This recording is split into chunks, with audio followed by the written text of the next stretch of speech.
एक समय की बात है। एक नगर में एक धनी सेठ रहता था। उसका एक पुत्र था। उस पुत्र के अलावा उसका कोई भी नहीं था। एकलौती संतान होने के कारण पिता ने उसे बहुत ही लाड़ प्यार में रखा, जिस कारण पुत्र पूरी तरह से पिता पर ही निर्भर हो गया था। शुरू से उसने कुछ भी नहीं सीखा। पिता को यह आभास ही नहीं था कि एक दिन सभी की तरह उनकी भी मृत्यु हो जाएगी। और एक दिन ऐसा ही हुआ। पिता बुरी तरह बीमार हो गए। जब पिता को लगा कि वह मृत्यु को प्राप्त होने वाले हैं, तो उन्होंने अपने पुत्र को बुलाया और अपने पुत्र से कहा, बेटा, मैं सोचता था कि अभी तो मैं बहुत जी लूंगा, लेकिन मुझे नहीं पता था कि मेरी मृत्यु का समय इतनी जल्दी आ जाएगा। मैं तुम्हारे लिए बहुत चिंतित हूँ। तुमने कुछ ज्यादा सीखा भी नहीं है, इसलिए मेरी एक बात ध्यान रखना। अपनी समझ से कार्य करना, दूसरों पर निर्भर मत रहना। दूसरों की हर बात मानना जरूरी नहीं है। अगर तुम्हें कोई बात गलत लगती है तो उसे अस्वीकार कर देना। यह कहकर पिता मृत्यु को प्राप्त हो गए। पुत्र युवा था, उसने अपने पिता के सभी व्यापार को संभाल लिया, लेकिन धीरे धीरे उसे व्यापार में नुकसान होने लगा। उसे समझ नहीं आ रहा था कि इसका क्या कारण है। एक साल के अंदर ही वह कर्जे में डूब गया। जब वह हर तरफ से निराश हो गया, तब उसने अपनी समस्या का समाधान निकालने के लिए ज्ञानियों द्वारा बताए गए सभी उपाय किए। उसने यज्ञ हवन किए, मंदिरों में दान दक्षिणा दी, लोगों को दान दिया और जो उपाय बताए गए थे उसने सभी रीति रिवाज पूरे किए। जब वह ऐसा कर रहा था, तभी उसी महीने उसे कुछ लाभ हुआ और उसे लगा कि उसके यह सब करने से ही उसे लाभ हो रहा है। तब उसने लगातार यज्ञ हवन किए। अब उसका सारा दिन इन्हीं कार्यों में जाता और अब उसका व्यापार पूरी तरह से बर्बाद होने लगा था। कुछ ही महीनों में उसकी सारी संपत्ति नीलाम हो गई। कुल मिलाकर उसके पास थोड़ा ही धन बचा था। उसे समझ नहीं आ रहा था कि उसके साथ यह सब क्यों हो रहा है। उसने भी तो वैसे ही व्यापार किया था जैसे कि सभी करते हैं। उन सभी को लाभ हो रहा था, तो फिर मुझे ही क्यों हानि हो रही है। इस संबंध में उसने ज्ञानी व्यक्ति से बातचीत की और पूछा, जब व्यापार में सभी को लाभ हो रहा है तो मुझे हानि क्यों हो रही है। ज्ञानी व्यक्ति ने कहा, यह सब तुम्हारे पिछले जन्मों के कर्मों का नतीजा है। तुमने अपने पिछले जन्मों में बहुत लोगों की संपत्ति को छीना था, लूटा था। इसी कारण तुमसे सब कुछ छीन लिया गया है। यह सब तुम्हारे पूर्व जन्म के कर्मों का नतीजा है। तुम्हें यह तो भुगतना ही पड़ेगा। ज्ञानी द्वारा यह बात सुनकर वह व्यक्ति पूरी तरह टूट गया और उसने सोचा कि अब कुछ हो ही नहीं सकता। कर्म ही ऐसे किए हैं तो भुगतने तो पड़ेंगे ही। यह सोचकर उसने घर छोड़ दिया। उसके बाद वह दूसरे गांव में जाकर बस गया। उसने सोचा कि व्यापार में तो उसे नुकसान ही हो रहा था, क्यों ना जमीन लेकर उस पर खेती की जाए। वहां उसने कुछ जमीन खरीदी और उस पर खेती करने का विचार बनाया, लेकिन उसे खेती करनी भी नहीं आती थी। इसीलिए उसने कुछ लोगों को पकड़ा और उन्हें कुछ पैसे देकर उनसे अपने खेतों में बीजों को डलवाया और उनसे कहा कि इन बीजों की देख रेख करना और फसल अच्छी होनी चाहिए। धीरे धीरे फसल बड़ी हुई और फसल पकने का समय आ गया। उसने अपने खेतों पर जाकर देखा तो वह दंग रह गया। पास के खेतों में खूब अच्छी फसल लहरा रही थी, जबकि उसके खेतों में फसल टिक ही नहीं रही थी। लगभग आधी फसल उसकी खराब हो गई थी। बहुत सारे बीज जमीन से बाहर नहीं आए थे। वह गहरी निराशा में चला गया। उसने सोचा कि पूर्व जन्म के कर्म मेरा पीछा नहीं छोड़ेंगे। मैं कभी कुछ नहीं कर सकता। मैं कुछ भी करूं, सब कुछ मुझसे छीन लिया जाएगा। पता नहीं क्यों मैंने पिछले जन्म में लोगों की संपत्तियां छीनी थी। कब तक मैं यह सहता रहूंगा। फसल को काटने का समय आ गया था, लेकिन उसके पास अब पैसे ही नहीं थे कि वह किसी को पैसे देकर अपनी फसल को कटवा सके। उसने कई लोगों से विनती की कि उसकी फसल कटवा दें, वह पैसे बाद में दे देगा, लेकिन कोई भी तैयार नहीं था। उसने कहा कि मेरे पास थोड़े पैसे हैं, अभी वह उनको ले ले और बाकी मैं फसल कटने के बाद दे दूंगा। लेकिन इस बात पर भी कोई तैयार नहीं हुआ। उसे लगा कि उसकी फसल खड़ी की खड़ी ही बर्बाद हो जाएगी। उसने सोचा कि उसे अपने पिछले जन्मों के कर्मों को सुधारने के लिए कुछ करना ही पड़ेगा, अन्यथा वह हमेशा बर्बाद ही होता रहेगा। इसी चिंता में वो अपने घर के अंदर इधर से उधर टहल रहा था। तभी उसके दरवाजे पर एक भिक्षु आ जाते हैं। भिक्षु भिक्षा की याचना करते हैं। वह व्यक्ति भिक्षु की ओर दरवाजे पर गया और उसने भिक्षु से कहा, तुम्हें पता है भोजन फसल से आता है और मेरी फसल तो बर्बाद हो गई है। मेरी फसल ही क्या, मेरा तो पिछला व्यापार भी बर्बाद हो गया था। मैं जो कुछ भी करना चाहता हूँ सब कुछ बर्बाद हो जाता है। तुम लोग जो अपने आप को इतना ज्ञानी बताते हो, क्या तुम्हारे पास मेरे पिछले जन्मों के कर्मों को सुधारने का कोई तरीका है? अगर कोई तरीका है और तुम ज्ञानी हो तो मुझे बताओ कि कैसे मैं अपने पिछले जन्मों के कर्मों को सुधार सकता हूँ। तभी मैं तुम्हें ज्ञानी मानूंगा और तुम्हें भिक्षा दूंगा। जब चाहोगे, जितना चाहोगे उतनी मैं तुम्हें भिक्षा देता रहूंगा। उस युवक की बात सुनकर भिक्षु मुस्कुराए और उस व्यक्ति से कहा, पहले तो तुम शांत हो जाओ। इतनी अशांति मन के भीतर अच्छी नहीं। शांत मन समस्या का समाधान ढूंढता है, अशांत मन समस्या खड़ी करता है।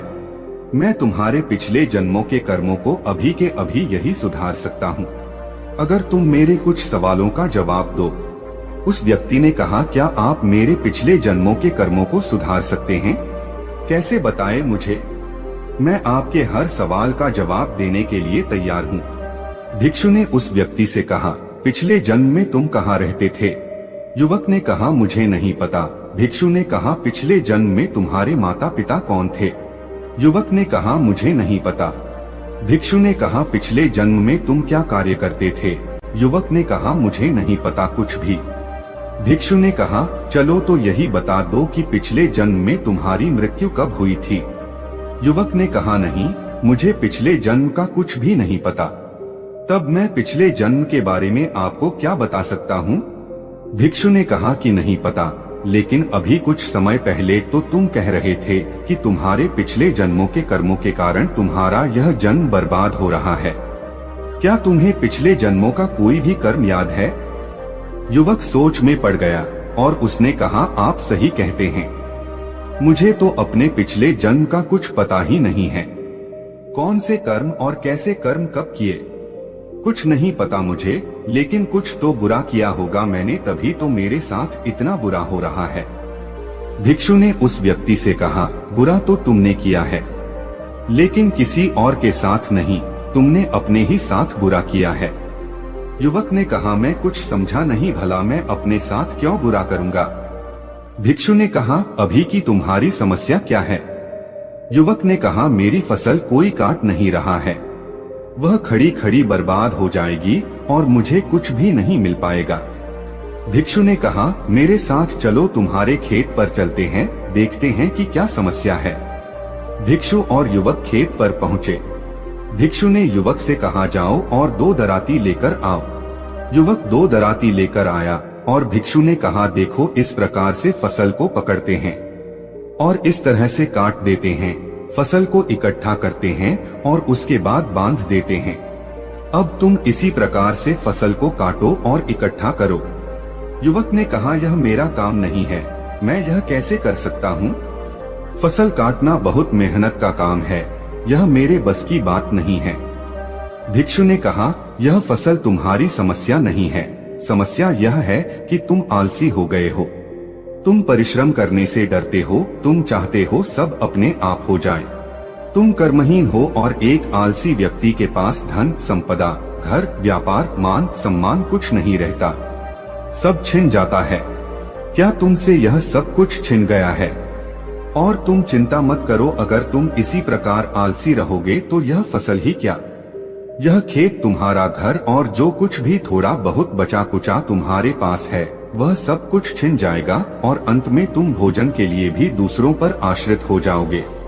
तुम कहते हो तुम्हारे पूर्व जन्मों के कर्म बुरे हैं, जिनका तुम्हें ज्ञान भी नहीं है, तुम्हारे इसी जन्म के कर्म बुरे हैं। आलस्य भी एक कर्म है, जब तक तुम बुरे कर्म करते रहोगे तब तक तुम ऐसे ही पतन की ओर बढ़ते रहोगे। युवक ने कहा, मैं आलसी नहीं हूँ, आप गलत बोल रहे हैं। भिक्षु ने उस व्यक्ति से कहा, कोई भी आलसी व्यक्ति यह मानने के लिए तैयार नहीं होता कि वह आलसी है, जैसे कि तुम नहीं मानोगे कि तुम आलसी हो। युवक ने कहा, आप मुझे मेरे पूर्व जन्मों के कर्मों से छुटकारा दिलाने की बात कर रहे थे, यह आलसी की बातचीत कहाँ से आ गई? भिक्षु ने कहा, ठीक है, मैं तुम्हें तुम्हारे पूर्व जन्मों के कर्मों से छुटकारा दिला सकता हूँ, लेकिन इसके लिए तुम्हें मेरा एक कार्य करना होगा। अगर यह कार्य तुमने ठीक से कर लिया तो तुम्हें तुम्हारे पूर्व जन्म के कर्मों से मुक्त कर दूंगा। युवक ने कहा, बताइए मुझे क्या करना है, मैं अवश्य कर लूंगा। भिक्षु ने उस व्यक्ति से कहा, देख लो तुम आलसी हो, शायद तुम ना कर सको, फिर मुझे मत कहना। युवक ने कहा, हाँ बताइए मुझे, मैं करके दिखाऊंगा। भिक्षु ने कहा, ठीक है, तुम्हें अपनी फसल काटनी है, उसके बाद एक नई फसल लगानी है, खुद अपने हाथों से लगानी है, उसकी देखरेख भी तुम्हें ही करनी है। 4 माह बाद में वापस आऊंगा, अगर वह फसल बाकी किसानों की फसल से अच्छी हुई तो मैं तुम्हें तुम्हारे पूर्व जन्म के कर्मों से मुक्त कर दूंगा। यह कहकर भिक्षु वहां से चले गए। युवक को आलस्य वाली बात चुभ गई थी। उसने 3 दिन में अपनी फसल पूरी काट दी। उसने नहीं देखा कि कोई क्या कहेगा, वह बस अपने काम में लगा रहा। उसने एक नई फसल लगाई, उसे फसल लगानी आती ही नहीं थी। तब उसने दूसरे किसानों से इस बारे में सहायता ली और यह जानकर कि फसल कैसे लगाई जाती है, उसने भी फसल लगाई और उसने अपनी फसल की पूरी देखभाल की। जब फसल तैयार हो गई तब उसे अपनी आंखों पर विश्वास ही नहीं हुआ। उसकी फसल उस गांव में सबसे अच्छी हुई थी। 4 माह बाद भिक्षु वापस उस युवक के पास आए। भिक्षु को देखते ही वह युवक भिक्षु के चरणों में गिर गया और कहा, आप सही कहते थे, मैं आलसी ही था, मैं हमेशा दूसरों पर निर्भर रहता था। मैं चाहता था कि मेरे काम अपने आप होते रहे। मैं सोचता था कि लोग क्या कहेंगे अगर मैं कुछ छोटा मोटा काम करूंगा, लेकिन अब मैं आलसी नहीं हूँ। आप देखो मेरी फसल, मेरी मेहनत को देखो, मेरी फसल गांव में सबसे अच्छी हुई है और यह पूरी मेरी ही मेहनत है। भिक्षु ने उस व्यक्ति से कहा, तो क्या अब मैं तुम्हें तुम्हारे पूर्व जन्म के कर्मों से मुक्त कर दूं? युवक ने कहा, मुझे अपना पूर्व जन्म पता ही नहीं था, पता नहीं था भी या नहीं था, मैं नहीं जानता, उसके कर्मों को नहीं जानता। पहले तो मैं अपने इसी जन्म के कर्मों को भी नहीं जान पा रहा था, लेकिन आपकी वजह से मैं अपने कर्मों को देख पाया। पहले मैं इसी जन्म के कर्मों को खराब कर रहा था तो उनका फल भी खराब हो रहा था। मैं आलसी था, मैं कर्महीन था और जैसा आपने कहा था कि आलसी व्यक्ति के पास कुछ नहीं रुकता, मेरे पास भी कुछ नहीं रुक रहा था। लेकिन अब मैं अपने कर्मों को सुधार लूंगा, कोई क्या कहेगा अब मैं नहीं देखता, इसलिए इसका फल भी मुझे अच्छा ही मिल रहा है। मैं आपको धन्यवाद देना चाहता हूँ, कृपया स्वीकार करें। भिक्षु ने कहा, मुझे खुशी है कि तुमने अपने आलस्य को स्वीकार किया, क्योंकि जो अपनी गलतियों को स्वीकार कर सकता है वही गलतियों को सुधार भी सकता है। मुझे खुशी है कि तुम अपने पूर्वजन्म के कर्मों के खेल से बाहर निकल सके। जाओ और मेहनत करो, तुम जो चाहोगे वही पाओगे। तो दोस्तों, यह कहानी आपको कैसी लगी हमें कमेंट सेक्शन में जरूर बताना और अच्छी लगी हो तो इस चैनल को सब्सक्राइब जरूर कर लेना।